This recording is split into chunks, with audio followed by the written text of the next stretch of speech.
hindi na tayo magiging strictly to follow the, we will relax the rules of court.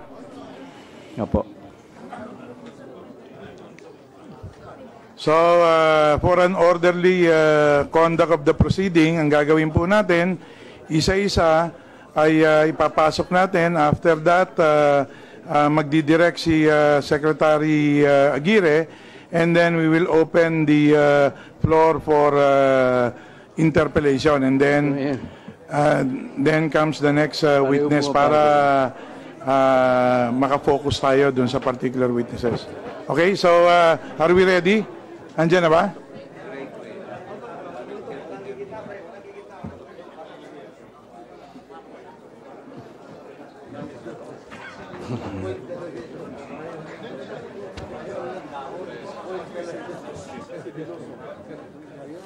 Mr. Secretary, are you confident that we can cover 6 witnesses today? Kasi kung hindi naman, pwede nating i-manage ito na kung ilan lang ang pwede talaga. Kasi yung 30 minutes mo, plus yung interpellation, yun ang hindi natin masabi. Siguro, sa tingin mo, ilan ang mga witness na pwede natin i-cover ngayon? baka po minimum 3 hanggang 4. 3 and 4. 3 to 4.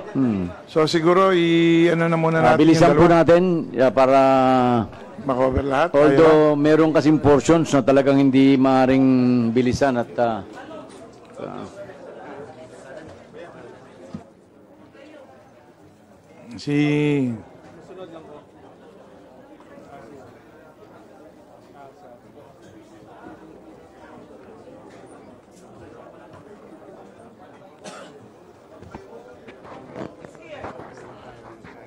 si Magleo muna ang ating isa lang ngayon. Nasaan si Magleo? Yan na ba? O ikaw. So, Comsec, please. Comsec? Sasang kamay. Please take his oath before we proceed.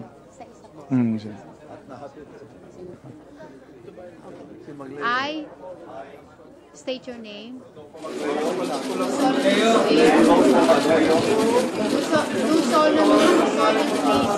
solemnly swear that I will tell the truth, that I will tell the truth, the whole truth, and nothing but the truth. and nothing but the truth. So help me God. So help me God.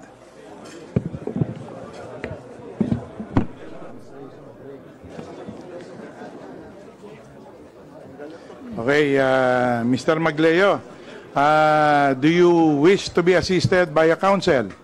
Meron ka bang abogado? Yes, Your Honor. And sino itong abogado mo? Attorney Salvador. Attorney Salvador. Nasaan si Attorney Salvador? From the Public Attorney's Office, Your Honor. Saan siya? Here, Your Honor.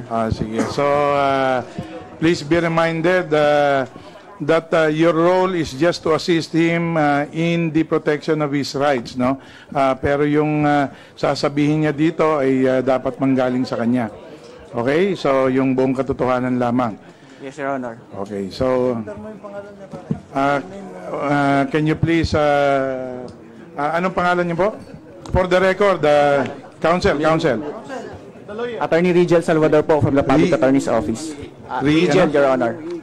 Rigel po. R-I-G-E-L. Rigel Salvador from the PAO. Assisting witness Magleo. So, Mr. Secretary of Justice, please. Thank you very much, Mr. Chair. With the kind permission of the Honorable Chair, may I proceed? Please proceed. Ginoong Rodolfo Magleo E. Tamayo. Mr. Secretary, Mr. Chairman, just clarify, have they been informed of the immunity granted to them? And are they expressly admitting it? Because that's a requirement under the law, just to be clear. And the condition attached there that they should state the truth, the whole truth, and nothing but the truth, so that the immunity will apply to them. Mr. Magleo, kanina habang kayo nasa labas ay nagkaroon sa application ninyo ay pinirmahan na ni Speaker na kayo ay magbigyan ng immunity sa pagtestigo.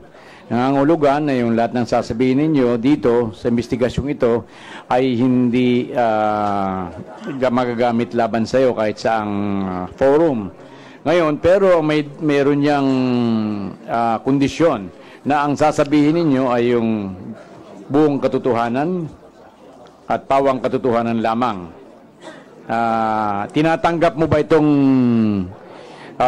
immunity mong ito na mayroong kondisyong ganon? Opo, Your Honor. So, it please is accepted, proceed, Mr. Chair. Please proceed. Ginoong Rodolfo Magleo Itamayo. Sabihin mo nga sa kagalang-galang na kumiting ito ang lahat ng mapapagkilanlan sa iyong pagkatao. Taga saan ka nakatira? Ilang taon ka? Ako po ay dating Chief Inspector ng Philippine National Police.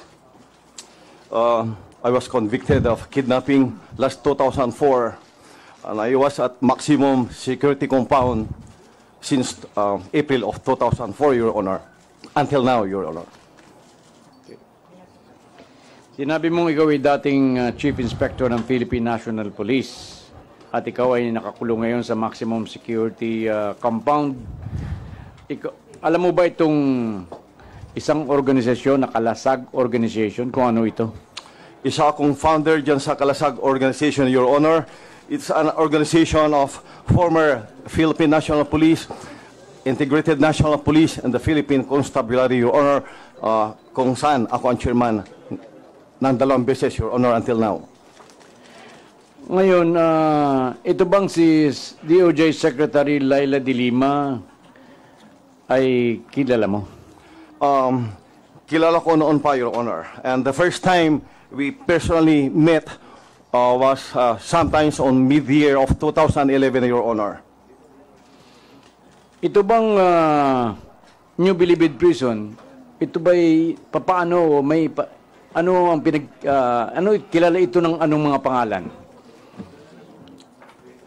Katulad ng Las Vegas, Your Honor, during the tenure of then Secretary de Lima, the maximum security compound ay tinaguriang Little Las Vegas. And at the same time, Wild West, Your Honor. And may I explain that, Your Honor? Sige, tuloy mo. It was called Little Las Vegas dahil maraming concerts na nangyayari, Your Honor, and it was not ordinary concerts. Ba't ang mga concerts itong sinasabi mo? Anong concerts to? Concert ng mga celebrities, Your Honor. Ng mga famous celebrities. Katulad ng mga nino? Nila Freddie Aguilar. Siya, plain singer siya. Sharon Conita. Mocha Girls. Performances of Mocha Girls. Ethel Boba. I do not know. I cannot recall the name of the dancers anymore, Your Honor, and several comedians, celebrities, Your Honor. Nung panahong ito na head ng DOJ si Secretary de Lima, meron bang mga cellphone ng mga inmates nun? Yes, Your Honor. I stated in my affidavit during the time of Secretary de Lima sa directorship nila Director Pangilinan and Director Bukayo, almost 80% of the inmates have cell phones, Your Honor, and gadgets, Your Honor. Nag-mention mo yung meron kang ginawang salaysay. Totoo ba yan? Yes, Your Honor. Meron ka bang copy nung salaysay na yan? Yes, Your Honor. Ilang pahina yung salaysay na yan? Four copies, Your Honor. Four pages? 4 pages? Four pages, Your Honor. Yan bang salaysay mo yan ay puro katotohanan ang nilalaman? Yes, Your Honor. At yan ay sinusumpan mong muli sa ngayon? Yes, Your Honor. Ngayon, sinabi mo dito sa inyong salaysay, nahawak mo ngayon na sana ilagyan natin ng marka bilang Exhibit A, na ang maximum security compound ay nabansagan bilang Drug Trade Center of the Philippines. Bakit mo sinabi ito? Naging drug trade center of the Philippines during the time of then Secretary de Lima, Your Honor. Dahil rampant po sa Bilibid, sa maximum security compound, doon ang trading ng drug business sa buong Pilipinas, Your Honor.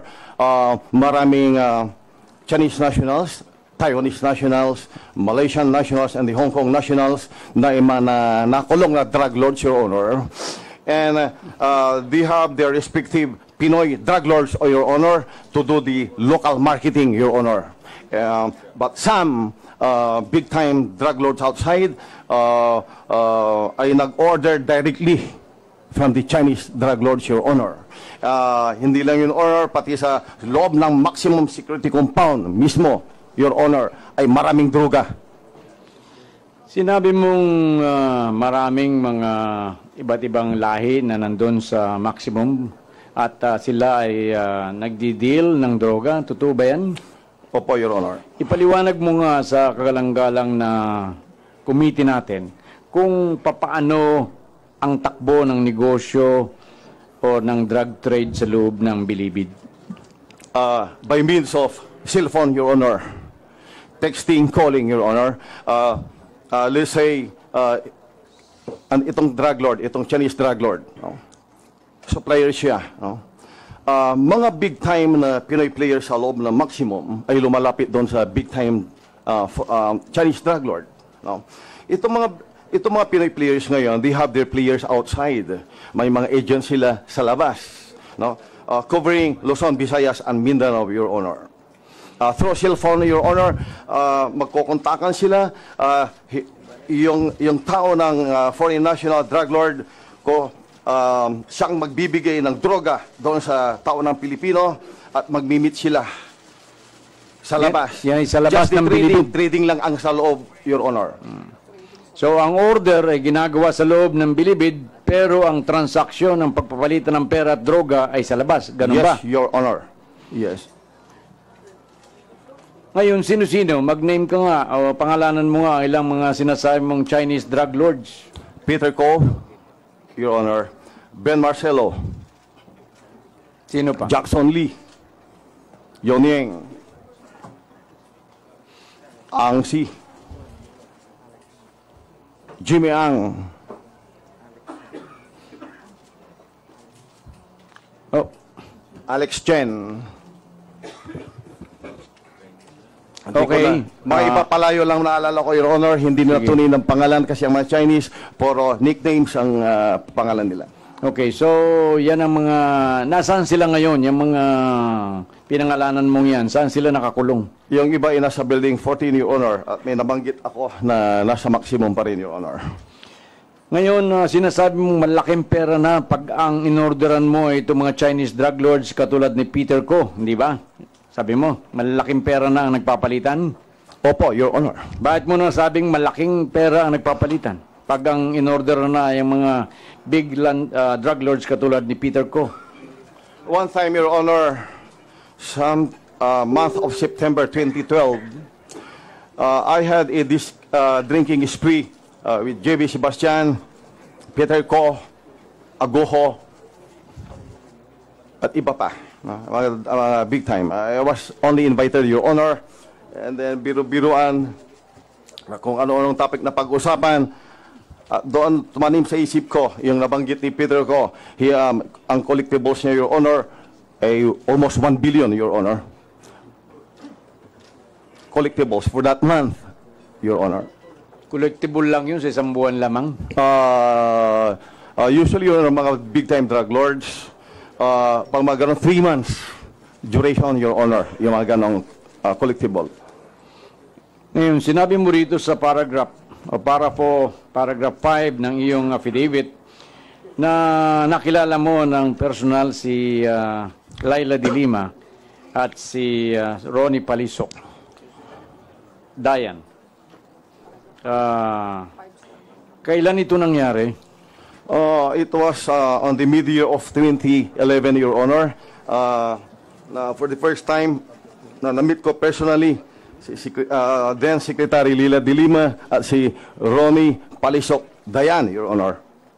Ano ang sirkumstansya o pagkakataon at kayo ay na-meet mo si Secretary de Lima at saka si Ronnie Dayan? Apat kaming inmate leaders noon, Your Honor. Tinawagan kami, pinatawag kami ni Secretary de Lima sa BCJ Park inside the maximum security compound. So pumunta kami doon and then sinalubong ako, nandun na kami sa kubo. Sinalubong ako nitong si Ronnie Dayan dahil kababayan ko raw siya. He introduced himself as captain from the Philippine Army. Nalaman niya na Chief Inspector ako ng Philippine National Police. So nagkakwentuhan kami. He told me, ikaw kabayan, leader ka rito. We were talking in our dialect, Your Honor, Panggalatok. Sabi niya sa akin, ikaw kabayan, aasa ako sa iyo, tumulong ka sa kay Secretary, tumulong ka sa Bucor, may kalasag kayo para ma-maintain ang peace and order dito sa maximum security compound, Your Honor. At may mga pinag-usapan pa kami, Your Honor.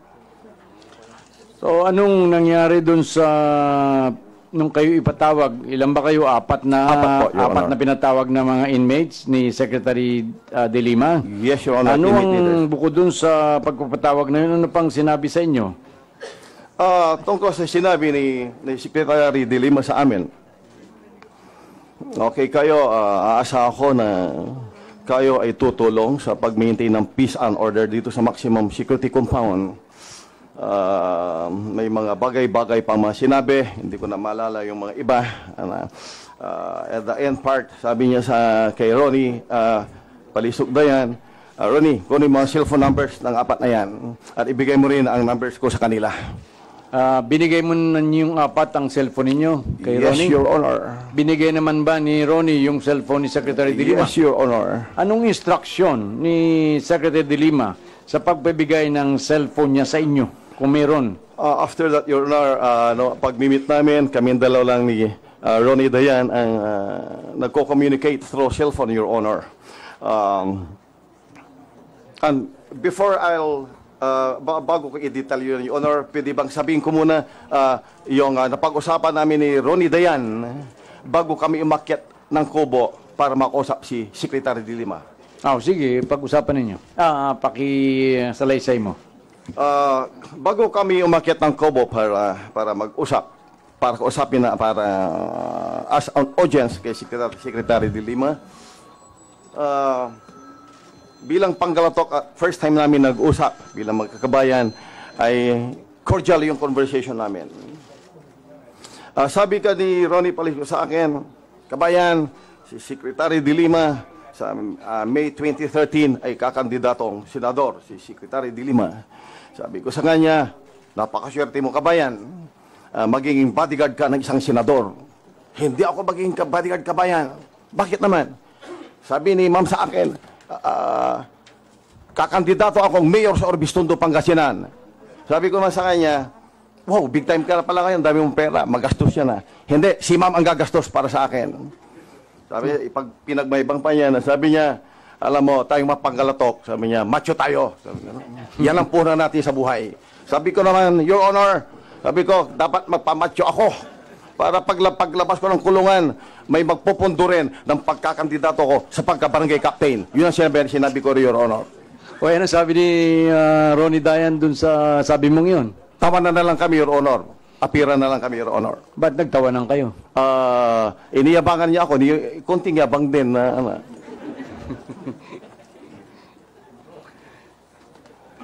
Okay. Ano ba ang relasyon ni Ronnie Dayan kay Secretary de Lima, kung meron?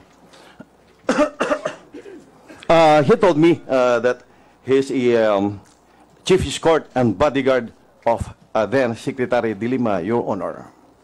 Ito'y 2011 pa lang. 2011, mid-year of 2011, Your Honor. Okay. Ano pang nakita mo sa pagiging bodyguard or security ni Wala, Ronnie Dayan kay Secretary de Lima? Your Honor, wala akong nakita. Pero I could read between the lines. I could sense it. Anong Na nabasa mo? may something intimate, Your Honor.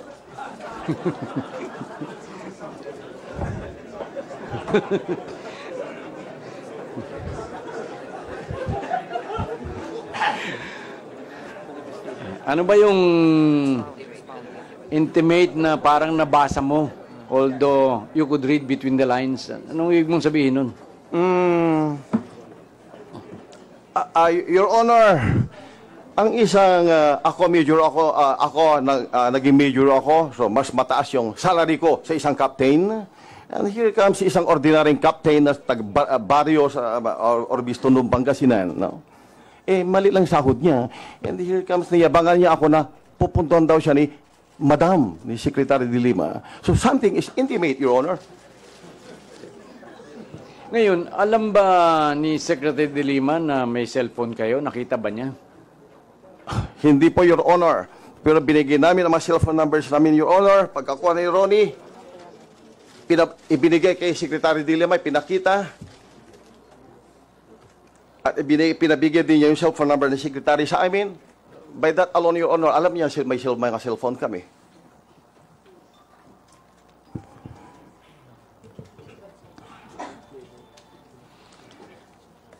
Sinabi mong nag-mention ka ng isang JB Sebastian. Sino ba itong JB Sebastian? JB Sebastian, Jose Niño Sebastian. Kilala ko po siya, Your Honor. Bakit naman siya nakilala? Sa komando ako, Your Honor, at isa akong confident ni JB Sebastian sa lahat ng bagay-bagay, Your Honor, even personal matters. Ang ibig mo ba sabihin ay si Ronnie Sebastian ay isa ring high value, si JB Sebastian ay isa ring high value inmate? Talagang nakukulong din siya? Yes, Your Honor. Ngayon, sinabi mong naging confidante ka niya. Paano mo nasabi yung ikaw ay naging confidante ni JB Sebastian? Ang very striking na nangyari sa Bilibid na nakakagulantang ay yung pag-transfer ng tinaguriang Bilibid 19, Your Honor, na nakita ko kung gaano siya kagaling, gaano siya ka-influence, na naging king of drug lords sa Bilibid, Your Honor. Ipaliwanag mo nga yung sinasabi mong yan para maintindihan ng ating mga tagapakinig. 3 days before na-transfer ang mga tinaguriang Bilibid 19, and a night before they were transferred, Your Honor, sinabi niya sa akin, on the last night, on the night before the transfer, sabi niya sa akin, Ilang minutes na. Sir, sabi niya, tingnan mo ang mangyayari mamayang madaling araw. Tingnan mo ang mangyayari mamayang madaling araw. Okay. Mawawala na rito ang mga mayayabang, yung mga lumalaking ulo, mga sagabal sa buhay ko. Naintindihan mo ba yung sinasabi ni JB Sebastian sa'yo? Nauna ba Na po, Your mamawala Honor? na yung mga mayayabang at malaki ang ulo. Your Honor, yes, Your Honor, kasi 3 days ago, sinabi na rin niya sa akin, and here comes the final night, and night before their transfer, we had a drinking spree, Your Honor. Doon sa drinking spree mo yun, anong nangyari doon? Kung meron. Sinabi niya sa akin na maraming mawawala dito sa maximum ng mga foreign nationals and Pinoy drug lords, Your Honor. So, nangyari ba naman yung sinasabi niya yun? Yes, Your Honor. Paano? Starting ng madaling araw, siguro mga between 4 to 5 ay sinerch ang mga kubol ng mga 19, no? At prior to that, Your Honor, it was well planned. The move was well planned, Your Honor.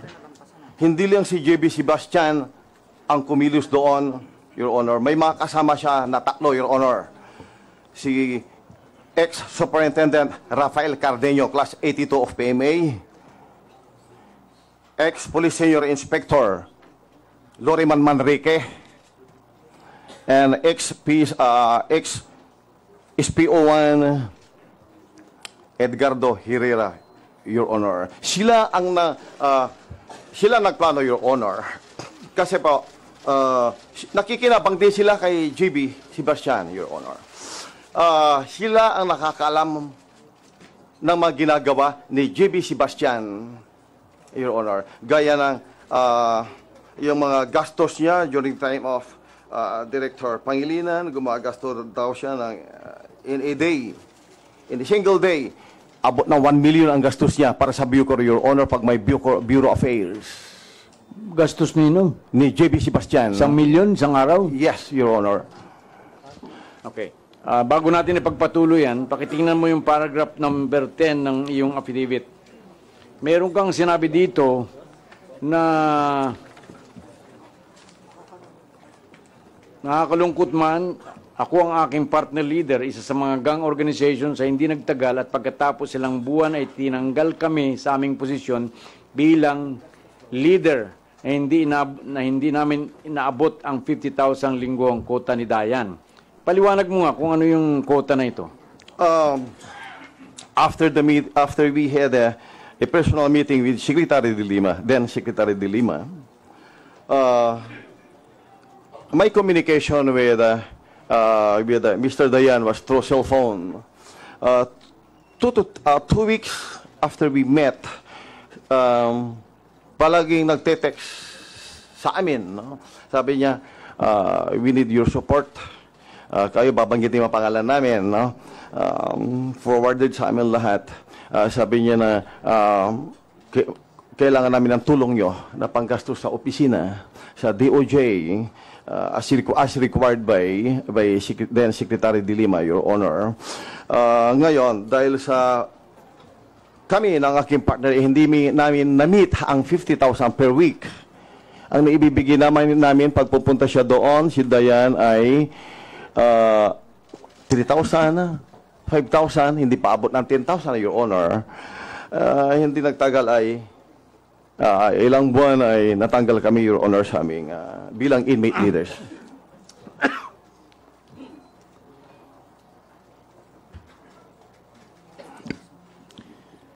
Itong may isang drug lord na kayang magbigay ng 100,000 lang sa lingguang quota, ito ba'y sino yun? At yan ba yung quota niya? Tingnan mo sa paragraph number 10 mo. Yung last sentence. Hindi ko alam kung nakapagbigay ng 100,000, Your Honor, pero mamimit niya ang requirement ni Ronnie Dayan, Your Honor. Na magbigay linggo-linggo ng 100,000. Kayang magbigay, Your Honor, pero hindi yata umabot ng 100,000. Parang just like yung quota lang, Your Honor, 50,000 a week, Your Honor. Okay, balik tayo dun sa naiwan natin kanina na kayo ay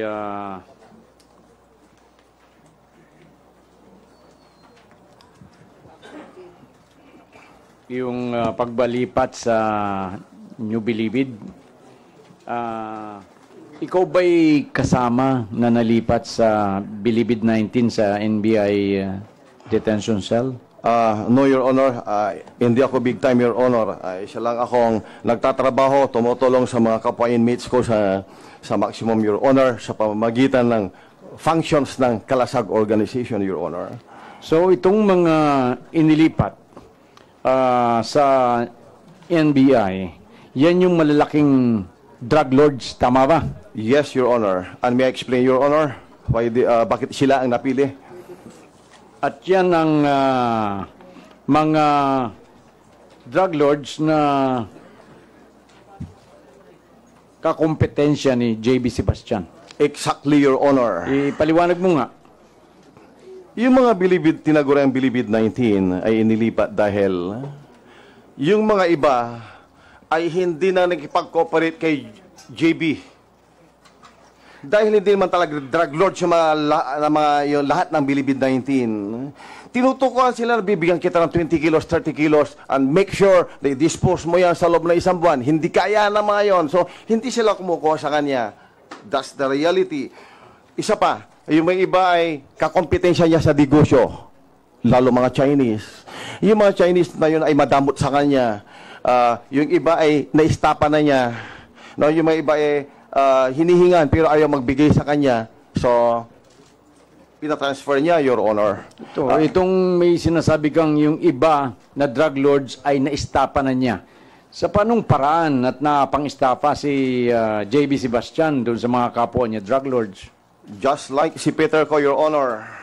Malaki ang utang ni JB Sebastian kay Peter Ko. It's more than 50 million, Your Honor. So, Same with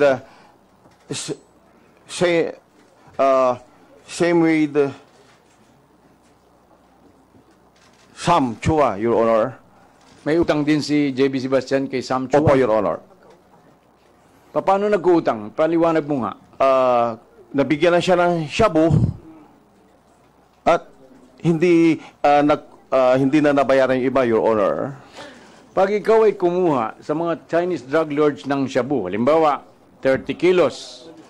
Halimbawa, kumuha si JB Sebastian ng 30 kilos mula kay Peter Ko. Ano ba ang dapat gawin ni JB Sebastian dito sa 30 kilos na ito na kinuha niya kay Peter Ko? Pag 30 kilos ang Your Honor, kayang-kaya ni JB Sebastian na ubusin yan, Your Honor, ng ilang araw lang.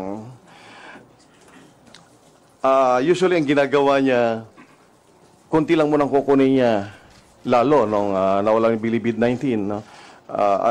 Doon pa sila. No?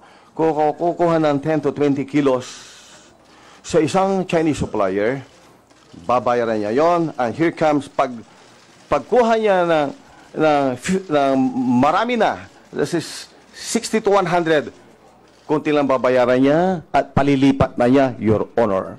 Anong 60 to 100? 60 to 100 na kilograms of kilograms kilograms na shabu, Your Honor. So, konti lang ibabayad niya. At anong gagawin niya dito?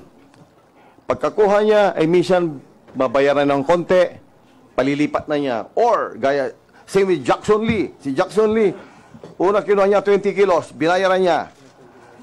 Pagkakuha ng 60 kilos, kinabukasan, lipad sa Davao City si Jackson Lee. Ganyan kagaling. Ito ba yung Jackson Lee na sa Davao Penal Colony pinatapon? Yun yata, yun, Your Honor. Ito ba yung Jackson Lee na mga less than 2 months ay napatay doon? Yes, Your Honor, siya yun. So, pinatapon siya para hindi na siya masingil. Opo. Hindi niya masingil si JB Sebastian. Ganon po ang ginagawa niya, Your Honor. Lalo na nung nawala na ang bilibid-19, hari na siya ng mga drug lord sa maximum, Your Honor. Lahat mga foreign nationals na drug lords, Chinese ka man, Malaysian, Taiwanese, Hong Kong nationals, pinatawag niya una ang mga yon. Dapat, mula ngayon, makinig kayo sa akin. Lahat ng track sanctions niyo, lahat ng mga deals niyo, dapat alam ko. Ngayon, bakit ganyang kalakas si JB Sebastian? Ba't ganyan siya katapang? Sino ba siya? Your Honor, very vocal siya lagi na sinasabi niya, malakas siya kay Secretary de Lima, Your Honor. At sa kayong Director, Your Honor. At napatunayan naman ninyo yan. Kitang-kita lang ng lahat, Your Honor. Hindi lang kami mga inmates, pati mga Bucor employees, Your Honor. Alam nila lahat yan. Bakit? Ano nakikita nila? Na talagang nagpapatunay na malakas itong si JB Sebastian kay Secretary de Lima. The mere fact na kaya niya magpa-transfer ng mga drug lords na inistapa niya, the mere fact na may mga celebrities na bisita, minsan after the concert, the following day, nandyan na naman yung babae. The mere fact na yung mga busyo na noon, nung wala na yung mabilibid-19, ay halos dinudus na siya dahil natatakot sa kanya dahil ayaw din nilang matransfer, Your Honor. Same with mga foreign nationals, drug lords, Your Honor, dinudus na siya, Your Honor. Lahat, kung anong sinabi niya, sumusunod sila. Yung lahat ng mga sumusuway ay malayo na pupuntahan, Your Honor. Building 14, Colonia, Your Honor. Ngayon, ganyang kalakas si JB Sebastian. Meron ka bang mga pangyaring nasaksihan na talagang nasaksihan ng dalawa mong mata na talagang nagpapatunay kung gaano kalakas itong si JB Sebastian kay Secretary de Lima? Marami akong basihan para masabi ko yan, Your Honor. Sabihin mo yung mga basen mo. Siya na-invite niya si Secretary de Lima sa kanyang White House, Your Honor. Saan? Sa kanyang Bungalow niya. Bungalow. Opo.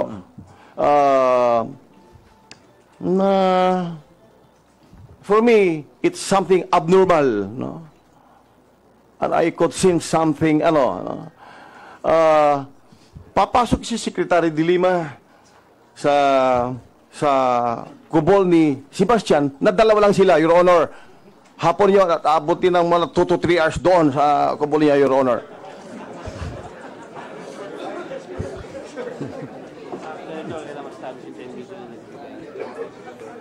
Mga bodyguard siya iniiwanan doon sa labas, Your Honor. Nasa labas yung bodyguards? Opo, Your Honor. At ipinagmamayabang ni GB pag-alis si Secretary. Kasi mga binisita rin ni GB ay mga big time. Nakita niyo kung gaano ako kalakas kay Secretary de Lima. Ngayon, meron bang mga privileges ang mga inmates kung ikaw ay mabait na inmate? Yung mga, halimbawa, mga golf carts na ganyan, mga motorcycles. There's no such privilege, Your Honor. Ang tawag doon, Your Honor, ay mga malalakas sila kay de Lima, Your Honor. It's the first time, Your Honor, na nagkaroon mga golf carts, motor, nung panahon ni Secretary de Lima. O paano masasabi na malakas ka kay de Lima pag ang pagbabasihan itong paggamit ng golf carts, mga motor, at saka scooter? Your Honor, sila ang mga malalakas magbigay ng pera kay JB Sebastian para kay Secretary de Lima. Very vocal siya lagi na let's support Secretary de Lima sa kanyang senatorial bid. Hindi na kasama si Secretary de Lima noong 2013. So, panibagong topic ulit for the senatorial bid of Secretary de Lima for the May 2016 election. Bakit ko masabi, Your Honor, na malalakas sila at hindi sila ordinary at hindi lang direktor ang kapit nila? Yung isang inmate leader din, si Ampang Kulangco, Your Honor. Pag mapapasok ng beer yan, Your Honor, truck, Your Honor. Truck, Your Honor. Truck loads of beer, Your Honor. Sino si Mr. pasok niyang Herbert Ampang Kulangco. At kung may concert siya, Your Honor, more than 300 guests na wala sa karpeta, Your Honor, samantalang mga ordinaryong tao ay chicken panel pag wala sa karpeta. Wala sa karpeta yan, hindi pwede pumasok yan. Samantalang yung malakas magbigay kay Secretary de Lima na si Herbert Ampang Kulangco, kahit more than 300 guests, ordinaryong tao man o celebrities, dahil pugi daw yon, si Herbert Kulangco, maraming guests na mga artista, doon natutulog pa, Your Honor. At pag may concert, truck loads of beer, Your Honor. Ang ipinapasok niya, walang sumisita, mga gwardya, nakatingin lang, Your Honor. So, anong dahilan at nakapagpapasok si Kulangco ng truckloads of beer nang hindi sinisita? Ito ba'y pinapayagan talaga sa balita ko noon, Your Honor, milyones ang ibinibigay ni Herbert Ampang Kulangco kay Secretary de Lima. I think that's 2 to 3 million a month. Aside from every concert niya, nagbibigay siya ng 1 million pesos a month kay Secretary de Lima, Your Honor. At ibinibigay naman niya kay Director Bugayo ay hindi babayatan ng 1 million a month, Your Honor. Kasi minsan nakausap ko yung si Herbert, magkaibigan kami noon. Pag may party doon, ini-invite niya ako, kwentuhan ko lagi, Your Honor. At marami pa, Your Honor, marami pa. Yung mga big time doon, Your Honor, para tayong nasa Wild West. Hubad, yung tao, may baril, lalakad-lakad sa kalsada. Pag makita ng gwardya, uwi ka na. Hindi sinisita, Your Honor, kasi big time yon. Nagbibigay weekly, monthly sa mga officers sa Bucor, Your Honor. Pati mga ordinaryong Bucor officials, Your Ang Honor. ibig mo sabihin na yung baril ay nakapagbitbit yung mga high-profile inmates na yan? Maraming may baril doon, Your Honor, during time of Secretary De Lima. Na ang director noon ay si Director Pangilinan, ang Director Bukayo, Your Honor. Maraming may baril doon, Your Honor. Pag lumalakad sila, may mabarisit ng sukbit. Ito yung mga inmate. Yes, Your Honor. Ngayon, tingnan mo yung paragraph number 18 mo.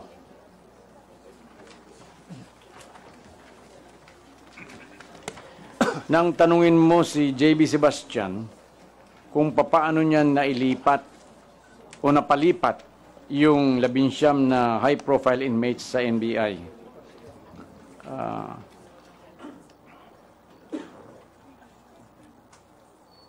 Ano ang sabi niya nung pagkalipat, nung mapalipat niya itong mga high-profile inmates? Tinanong ko po siya, Your Honor. Sabi ko, ang galing mo. So, yung mga tinik sa'yo, yung mga sinasabi yung mga iyabang ay wala na rito. Ang galing mo, paano ginawa mo dyan? Iba tayo, sir. Sabi sa akin, iba tayo. Lahat ang gusto mong gawin ay magagawa ko. Untouchable ako, sir. Sabi, sir, ang pag-address niya sa akin. Dahil sinabi niya sa akin, malaki ang bigay niya kay Secretary De Lima. So, lahat ng gusto niyang mangyari, hindi lang sa pansarili niya, kundi sa negosyo, ay kanyang gawin na suluhin ang negosyo ng droga sa loob ng maximum security compound, Your Honor. Magkano yung binigay niya kay Secretary De Lima? 10 million pesos ang binigay niya pagka-transfer ng Bilibid 19, Your Honor. And after that, monthly, 1 million pesos a month, Your Honor, ang binibigay niya. So, gaano katagal itong mga ipinatapon nila sa NBI cells? Gaano ang itinagal ng Bilibid 19 na yon?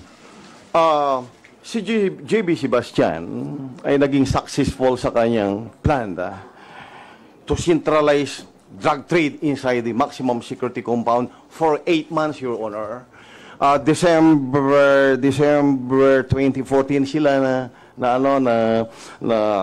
transfer yung Bilibid 19. So naghari siya ng 8 months. 8 months, Your Honor. At during these 8 months na nasa Bilibid 19 and nasa NBI, ano ang kalakaran o transaksyon ng droga sa loob ng Bilibid? Na-maximize, Your Honor.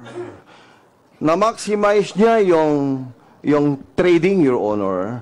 At na-maximize din niya ang mga kalukuhan niya, Your Honor, yung pag-istapa niya. Meaning, kukuha siya ng shabu sa mga Chinese suppliers, mga Chinese suppliers. At iniistapa niya, Your Honor. Malaking pera, Your Honor.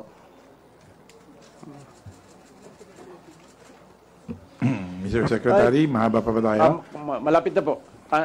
Anong kadahilanan at kinakailangang bigyan ng pera si Secretary De Lima noong mga panahon yun? Palagi, very bukas si JB Sebastian, Your Honor, na sinabi niya sa akin at sinabi rin niya sa mga karamihang tao na alam niyang na kayang gumawa ng pera from shabu, Your Honor. Sinasabi niya na tulungan niyo ako, tulungan natin si Secretary De Lima sa kanyang senatorial bid sa comes May 2016, Your Honor. Ngayon, anong dahilan at ikaw ay parang nakipagtulungan doon sa mga taong laban sa droga, sa illegal na droga? Your Honor, it is a call of conscience, Your Honor. And a call of service, Your Honor. Bilang chairman ng Kalasag, nagsiservisyo kami sa kapwa naming inmates. So, tinutulungan kami ng mga chief PNP sa Camp Kara National Headquarters, Your Honor. So kami noon ay nagsiservisyo na. Now, inisip ko, Your Honor, I have to extend my sense of service, Your Honor, bilang dating police, bilang dating Chief Inspector ng Philippine National Police. Sa katunayan, Your Honor, pagkapanalo ni President Digong at pagka-install kay General Bato, mga officers from anti-narcotics agencies ay kumukontak sa akin, Your Honor. Dahil lalo na alam nila nasa loob ako, lalo na palagi nababanggit ni President Duterte at saka ni Director General General Bato na may mga drug lords sa Bilibid. Sabi ko, it's now time ako ang masahan ng mga kabaro ko sa labas. So ako nag-volunteer, Your Honor, para tumulong sa anti-drug campaign ni President Duterte, Your Honor. Mayroon bang pumilit, nagbayad, o pumilit at nanakot sa iyo para ikaw tumistigo sa hapong ito? Wala, Your Honor. May galit ka ba kay Secretary de Lima kaya ikay tumistigo? None, Your Honor. Ginawang ka ba ng masama ni Secretary de Lima kaya ikay tumitistigo? No, Your Honor. Ikay sinabi mong confidente ka ni JB. Ba't ka nagsalita ngayon? Confidente ka ni JB. Kaya na nasabi ko, Your Honor, gusto kong ilabas sa buong Pilipinas, malaman ng lahat, ang pangit na sistema na ginawa na nangyari sa Bureau of Corrections, Your Honor, lalo sa maximum security compound. Yung illegal ay ginawang legal, Your Honor. Yung shabu ay naging legal sa pananaw nila. Pananaw ng marami, minsan parang tatabingin nila yung utak ko. Pero sabi ko, hindi po pwede. Sabi ko, malapit na akong lumaya. Sabi ko, dapat itiwid ko yung dapat tama. At para mabawasan, para mapaganda yung sistema, Your Honor. Hindi yung illegal na sistema, ginagawang legal na sistema sa loob ng maximum, Your Honor.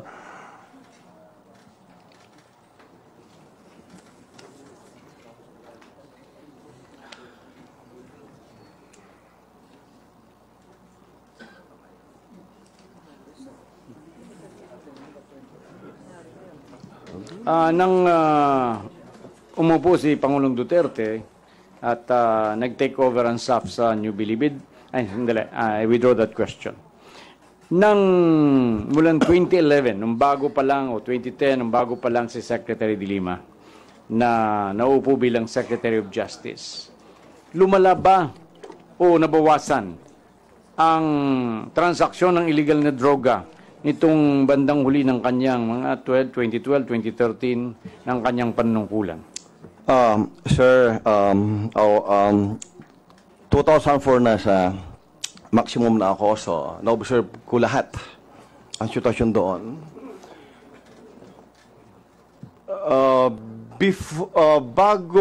Bago naging secretary, Lila de Lima, hindi ganon katalamak ang droga sa loob at mga drug trading sa loob. Nung panakapanahonan niya to be exact, ay pagpasok ng 2012, grabe na, Your Honor. Grabe. No? Alam nyo, sa loob ng Bilibid alone, sa loob ng Bilibid, gusto kong iparating sa inyo na maraming napupuntang Ward 4, na pasyente sa Ward 4, at saka nakakaroon TV dahil maraming shabu sa loob. So, tendency kasi ang mga preso doon pag nakashabu, walang ginawa kundi hindi matulog. Wala namang pagtripan doon kasi hindi gaya ng nasa labas, maraming pagtitripan. So, nangyayari, nakakasikit na tuloy sila, Your Honor. Totoo yan, Your Honor. Maraming nakaka-TV, Ward 4, yung Ward 4 na sinasabi, Your Honor, ay mga naging loko-loko, Your Honor. Dahil sa shabu doon sa loob. So, mga ilang beses ang inangat or increase ang illegal trade? Grabe, Your Honor. May mga kaibigan ako na ang na i-dispose lang nila ay may mga kalahating kilo buwan-buwan o 300 grams buwan-buwan. That was before 2011 at 2010 yun, 2009.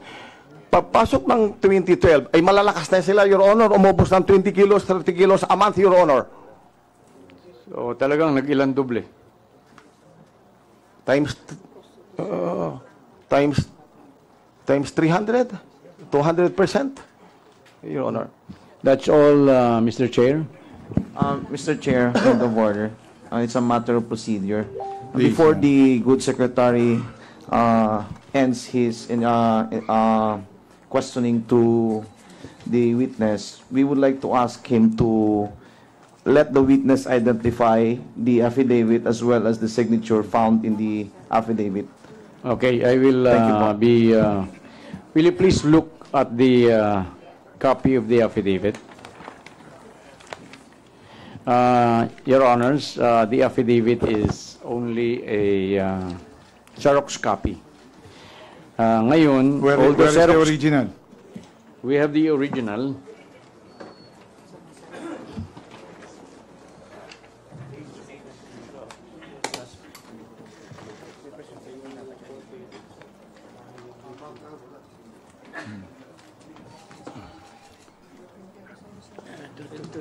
Sinong pwedeng mag-assist to compare the fax copy with the original?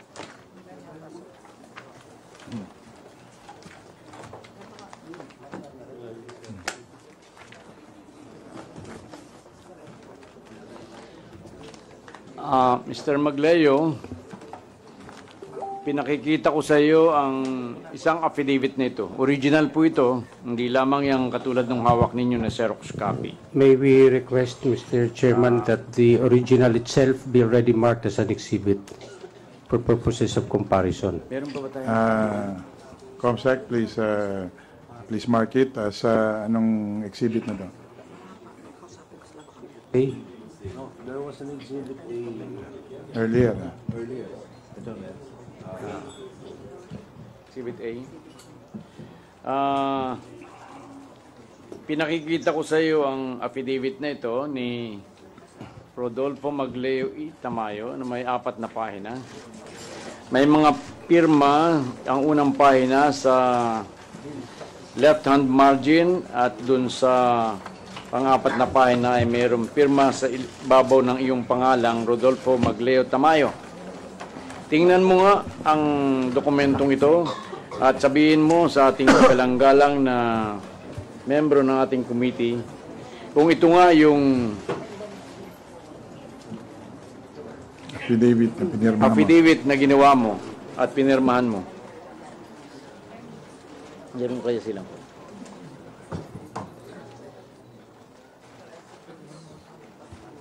Hindi ko.